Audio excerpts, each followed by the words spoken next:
les girls, c'est Colline du blog koalasfood.com. On se retrouve aujourd'hui dans une nouvelle vidéo et je vais vous révéler 7 gestes clés que vous oubliez sûrement de faire au moment de votre make-up et c'est ce qui vous empêche d'avoir un maquillage on point.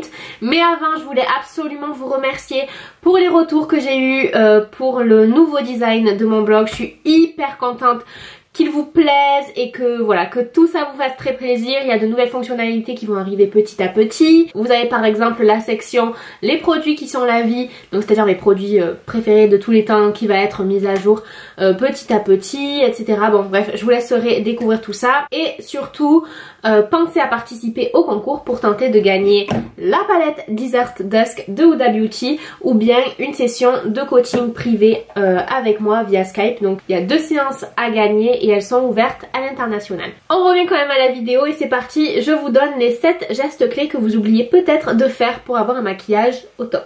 La première chose que vous oubliez peut-être de faire, et ça je l'ai répété 150 milliards de fois, donc si vous êtes des vrais hoodies et que vous regardez toutes mes vidéos, c'est une erreur que vous ne faites plus, c'est adapter les produits à votre peau. Et sachez qu'au cours de l'année, votre peau elle change. Personnellement, la mienne est assez sèche en été, bizarrement, et elle redevient un petit peu plus oily et entre les deux mixte, enfin en normal à oily pendant l'année. Donc du coup il faut absolument adapter les soins que l'on utilise pour sa peau et c'est exactement la même chose pour les couleurs. Pensez à utiliser un fond de teint qui correspond à votre ton de peau toute l'année, c'est-à-dire que l'été en général vous bronzez et vous oubliez pas que vous débronzez après. C'est important aussi de se penser qu'on débronze.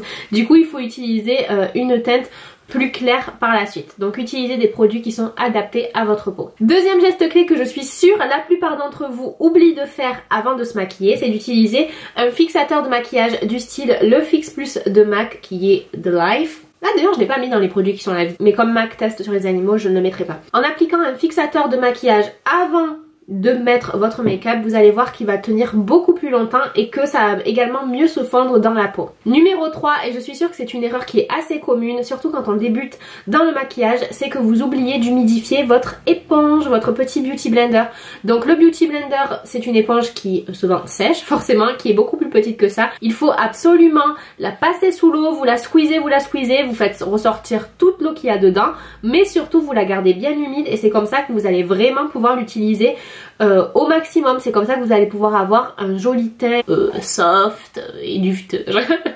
C'est comme ça que vous allez pouvoir appliquer votre fond de teint et avoir le teint unifié. Ça va pas faire des endroits où il y a à balle de fond de teint et des endroits où non. Voilà, il ne faut pas oublier de l'humidifier. Donc ça c'est le cas pour la plupart des éponges à maquillage. Donc par exemple pour le Beauty Blender et pour tous les dupes du Beauty Blender. Celui-ci il vient de chez Primark et c'est la folie. Mais par exemple si vous avez acheté l'éponge à maquillage de Fenty Beauty, vous pouvez également l'utiliser sèche. Voilà, c'est comme vous voulez, sèche pour avoir plus de couvrance et humide pour avoir une couvrance plus légère. Un autre geste clé qu'il ne faut absolument pas oublier de faire quand on se maquille, c'est d'appliquer de l'anti-cerne dans le coin interne de chaque œil, puisque c'est là que passe une des veines, et c'est une veine qui est en général très bleue, donc si vous êtes clair de peau, elle va beaucoup se voir, mais même si vous êtes mat, si vous êtes foncé, pensez à mettre de l'anti-cerne là dans le coin interne des yeux pour enlever cette ombre en fait et donner un regard beaucoup plus réveillé et beaucoup plus... je perds mes mots. Vous voyez ce que je veux dire. C'est d'ailleurs pour ça que certaines appliquent directement de l'anti-cerne en tant que primer sur les paupières, mais ça vous pouvez le faire si vous avez vraiment un anti-cerne qui est bien et qui ne file pas dans les plis, parce que s'il file dans les plis, l'effet primer sera complètement gâché. Un geste clé que vous délaissez peut-être le matin, surtout si vous êtes pressé, c'est d'utiliser un crayon à lèvres. Alors c'est vrai que ce n'est pas obligatoire, mais si vous souhaitez que votre rouge à lèvres tienne beaucoup plus longtemps sur la journée, utilisez un crayon à lèvres avant d'utiliser votre rouge à lèvres. Ça va vous prendre 2 minutes de plus, mais vous allez voir que votre rouge à lèvres va tenir bien plus longtemps. Autre geste clé, et j'en ai parlé dans une précédente vidéo, comment dégrader ses ombres à paupières, pensez à utiliser un fard à paupières de la couleur de votre peau et mat pour unifier votre paupière et ça va également permettre de mieux estomper les fards par la suite. Ça va éviter que vos fards ne s'agrègent sur un certain endroit et qu'il soit ensuite difficile à estomper et que ça fasse comme des taches. Vous allez voir, cette astuce elle est vraiment géniale et si vous aimez vous maquiller avec des ombres à paupières etc, c'est une étape à ne pas manquer. Et enfin un dernier geste clé qui va pouvoir parfaire votre maquillage, surtout si vous avez fait un eyeliner comme moi aujourd'hui. pensez à mettre du noir dans la muqueuse supérieure. Donc juste, vous voyez, en dessous les cils, attention, je vais faire un truc qui en dégoûte certaines. Juste là, vous voyez.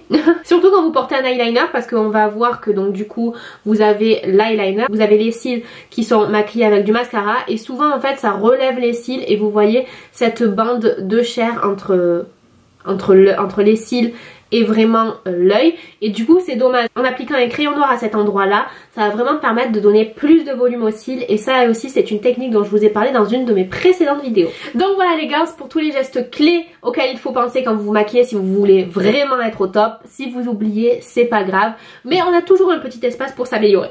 J'espère que cette vidéo vous a plu. Pensez à participer au concours pour gagner l'un des 3 lots. Je vous fais de très gros bisous et à très vite. Et abonnez-vous aussi, c'est gratuit.